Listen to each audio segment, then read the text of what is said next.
नमस्कार दोस्तों। UPSC interview को लेकर जो कंट्रोवर्सी चल रही है उसके बारे में मेरा ख्याल है कि आप थोड़ा बहुत जानते हैं, और अगर आप जागरूक हैं, तैयारी कर रहे हैं तो आपको जानना ही चाहिए। इसीलिए हम इस पर ज़्यादा बात नहीं करेंगे कि क्या हुआ है क्या नहीं। हम समाधान की बात करेंगे कि इसका उपाय क्या है। लेकिन फिर भी थोड़ा सा तो याद दिलाना पड़ेगा कि मामला क्या है। देखिए, अभी मामला ये चल रहा है कि जो इंटरव्यू के मार्क्स हैं उसमें एक अंतर दिख रहा है। जनरल कैटेगरीज के जो कैंडिडेट्स हैं उन्हें सामान्य तौर पर ज़्यादा मार्क्स दिए जा रहे हैं, 200 से ज़्यादा नंबर मिल रहे हैं, 210, 225। लेकिन एससी एसटी के जो कैंडिडेट्स हैं इस कैटेगरी के, उन्होंने मेंस में बहुत अच्छा स्कोर किया है। इसके बावजूद एक पैटर्न दिख रहा है कि किसी के 110 नंबर आ रहे हैं, किसी के 150 नंबर आ रहे हैं इंटरव्यू में। और ये पूरी लिस्ट आपने देखी होगी, इस पर न्यूज़ में भी कवर किया गया है, बहुत सारे लोगों ने वीडियोज़ बनाई हैं। तो सवाल उठ रहा है कि क्या जाति के आधार पर, वर्ग के आधार पर भेदभाव हो रहा है। और ये मामला धीरे धीरे बढ़ने लगा है, इस लेवल तक बढ़ गया है कि यूपीएससी को जवाब देना पड़ा, और यूनियन मिनिस्टर को अभी हाल ही में संसद में इस पे अपनी सफाई देनी पड़ी। लेकिन इन्होंने कहा क्या? यूपीएससी कह रही है, मिनिस्टर साहब कह रहे हैं कि भाई हमने व्यवस्था ऐसी बनाई है कि भेदभाव हो ही नहीं सकता, क्योंकि बोर्ड मेंबर्स को इस बारे में नहीं पता होता कि जिस व्यक्ति का इंटरव्यू वो ले रहे हैं वह किस जाति का है। क्या सिर्फ इतना कह देने से ये समस्या हल हो जाएगी? और क्या इसमें सच्चाई है?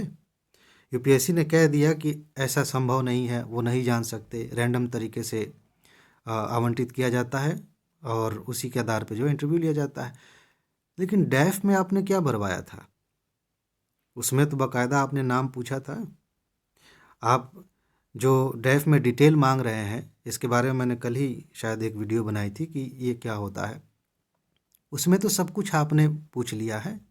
और कई बार इंटरव्यू में जो बोर्ड मेंबर्स होते हैं वो भी आपसे, मतलब कैंडिडेट से पूछ लेते हैं अपने बारे में थोड़ा बताइए, इस बहाने भी जाना जा सकता है। लेकिन ये तो छोड़िए, अलग बात है। कागज़ में लिखवाया है आपने फॉर्म में कि आपका पूरा नाम क्या है। अब उसी से अंदाज़ा लग सकता है। एक कॉलम होता है जिसमें आपको ये बताना होता है कि आप एज रिलैक्सेशन ले रहे हैं कि नहीं। साफ साफ वो बता दे रहा है कि आप आरक्षण का लाभ ले रहे हैं कि नहीं, तो उसके आधार पर तो हो ही सकता है। अब इसको छोड़ देते हैं। लेकिन जो यूपीएससी ने कह दिया, मिनिस्टर साहब ने कह दिया, क्या उसको मान लेने से ये समस्या हल हो जाएगी? नहीं होगी। और ये कोई उपाय है ही नहीं कि आप इतना कह के आगे बढ़ जाएं। तो इसका उपाय क्या हो सकता है?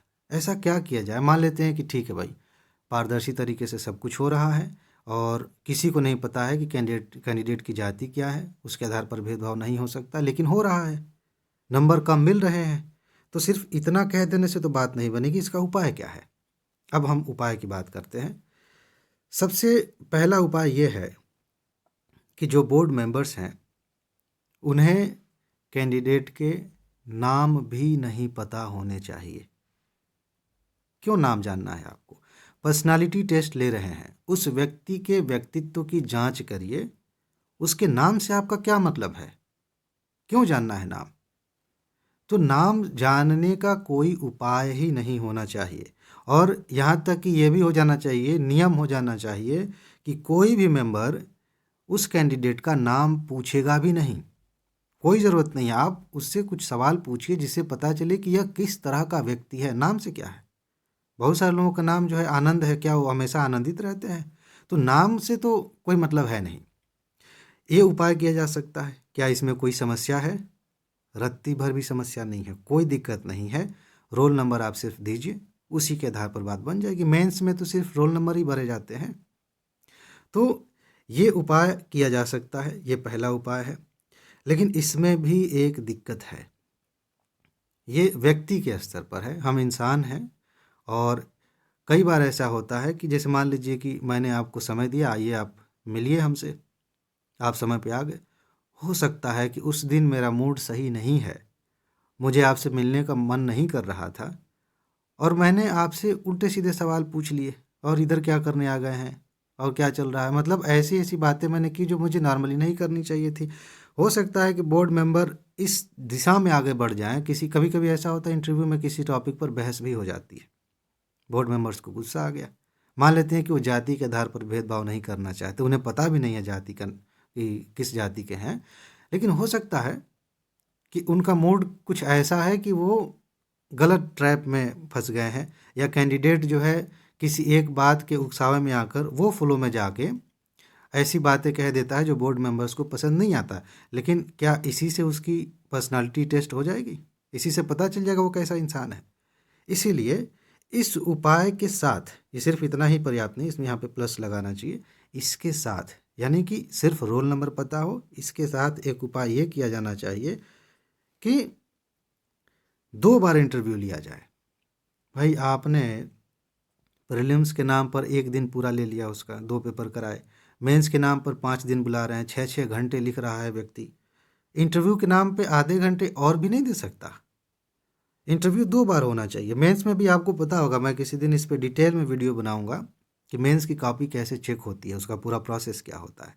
उसमें आपको पता होगा कि कॉपी एक बार चेक होने के बाद नंबर को फिर से दोबारा वेरीफाई किया जाता, देखा जाता है कि कहीं ऐसा तो नहीं कि ज़्यादा नंबर किसी ने दे दिया है किसी पे, फिर उसको 2 लेवल पे देखने के बाद एवरेज नंबर दिया जाता है दोनों का मिला के। इस हिसाब से ये पूरा मैं बताऊंगा, अभी मैंने ऐसे ही कच्चे रफ तरीके से बता दिया। तो जैसे मेंस में वो प्रोसेस है, इंटरव्यू में भी जो है आप ऐसा कर सकते हैं कि 2 बोर्ड मेंबर्स, मतलब 2 बोर्ड हों, वहाँ ये व्यक्ति इंटरव्यू देने जा रहा है और उनके जो मार्क्स हैं, मान लीजिए किसी ने 150 दे दिया, ठीक है, किसी ने 220 नंबर दे दिया किसी बोर्ड ने। क्यों ऐसा हुआ? आखिर यहाँ पर क्या गड़बड़ी हो गई कि 150 मिले? यहाँ पर इन्होंने क्या चमत्कार कर दिया कि 220 मिले? हो सकता है कि किसी बात से बोर्ड मेंबर चेयरमैन बहुत खुश हो गए हों और उसका इस व्यक्ति के व्यक्तित्व से कोई लेना देना ही नहीं हो, तो यहाँ पर अतिरिक्त ज़्यादा मार्क्स देना कोई मतलब नहीं बनता। हो सकता है कि यहाँ पर बोर्ड मेंबर्स का मूड ख़राब हो और उन्होंने जानबूझ के नंबर कम कर दिए हों। कई बार ऐसा होता है ना, लोग कहते हैं मुझे इसकी शक्ल पसंद नहीं है, लोग कहते हैं कि इसकी बात करने का तरीका पसंद नहीं है। इससे क्या मतलब है? आपको पसंद नहीं है इसका मतलब वो व्यक्ति अच्छा नहीं है, वो प्रशासनिक सेवा में नहीं आ सकता। तो ये जो बातें हैं, ये जो इंसान है जिसको हम कह सकते हैं कि ह्यूमन नेचर है, उसकी वजह से गड़बड़ी हो रही है, उसे काफ़ी हद तक कम किया जा सकता है। ये उपाय होना चाहिए। इसके अलावा और भी कुछ उपाय हो सकते हैं जो आप कमेंट में बताइए, और इस पे जो मैं वीडियो बनाने वाला हूँ मेंस वाले पे, उसके लिए आपको चैनल को सब्सक्राइब करना पड़ेगा। लेकिन एक चीज़ कि आप यहाँ तक पहुँचेंगे कैसे, ये भी तो सोचिए। सिर्फ इस पे चर्चा हो रही है, इंटरव्यू में कम मार्क्स आ रहे हैं, उसी से तो खुश होने से कोई फ़ायदा है नहीं। आपको ये देखना है, तैयारी कर रहे हैं तो ये भी देखना है कि आप यहाँ तक जाएंगे कैसे। इसका रास्ता आप जानते हैं, आपको तैयारी करनी पड़ेगी और वो पढ़ना पड़ेगा जहाँ से क्वेश्चंस आ रहे हैं। यूट्यूब पर आज तक किसी भी व्यक्ति की हिम्मत नहीं हुई है कि वो पढ़ाए हुए कंटेंट का स्क्रीनशॉट ले और यूट्यूब पर दिखाए और ये कहे कि कट ऑफ से ज़्यादा क्वेश्चंस यहीं से आए हैं, कुछ ही घंटे पढ़ना था, यहाँ से क्वेश्चंस आ गए। क्यों नहीं कर पाते? क्योंकि उन्होंने इतनी ढेर सारी चीज़ें दे दी हैं कि वो मजाक लगेगा। हम क्या कर रहे हैं, टॉप 300 टॉपिक्स आपको दे रहे हैं, वहीं से कट ऑफ से ज़्यादा क्वेश्चंस आ रहे हैं, बार बार मैं आपको सबूत दिखा रहा हूँ। तो आप ये नोट ले सकते हैं। नोट लेने का प्रोसेस क्या है? सीधी सी बात है, यहाँ पर आप मैसेज करिए, नोट मिल जाएगी। और नोट दोनों भाषाओं में दी जा रही है 2026 के लिए। इसमें एक ख़ास बात यह है कि इसमें पर्सनल कोचिंग प्रोग्राम का भी लाभ आपको अलग से मिलेगा। उसके लिए पेमेंट करने की ज़रूरत नहीं होगी। जो फीस दे रहे हैं आप नोट के लिए, बस उतना ही।